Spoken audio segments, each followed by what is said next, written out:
তোর শুভেন্দু টুমেন্দ্র টাইম নাই। কোন শুভেন্দু? এক মারানি এই মুখ ঢুকবি না, তোরা পিঠির চামড়া তুলে গেলাম।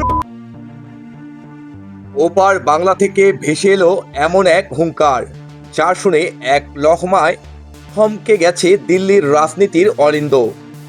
সোজা কথা, সোজা ব্যাটিং। তোর শুভেন্দুকে গোনার টাইম নেই। হ্যাঁ, ঠিকই শুনেছেন।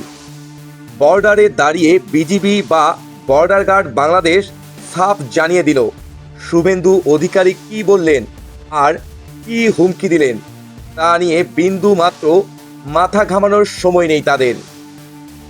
जमीन हैंडओवर करने का काम कर दिया, वो डेली हैंडओवर हो रहा है। आप तो 100 किलोमीटर के आसपास की जमीन हम लोग हैंडओवर कर दिया है।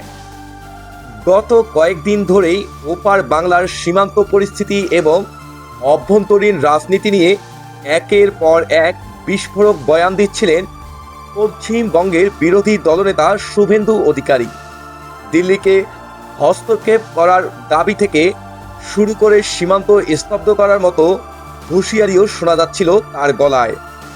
ওপার বাংলার এক শ্রেণীর রাজনৈতিক মহলে এটা নিয়ে জলঘোলা হচ্ছিল ঠিকই, কিন্তু সীমান্ত যারা পাহারা দেয় সেই বর্ডার গার্ড বাংলাদেশ বা বিজিবি এই পুরো বিষয়টিকে এক টুকিতে উড়িয়ে দিল। বর্ডার এলাকায় বিজিবির এক শীর্ষ কর্মকর্তা স্পষ্ট ভাষায় স্থানীয় সংবাদ মাধ্যমকে জানিয়েছেন, কে কি রাজনৈতিক ফায়দা লুটতে সীমান্ত নিয়ে সস্তা রাজনীতি করছে তা দেখার দায়িত্ব আমাদের নয়, আমাদের ফোকাস সীমান্তে।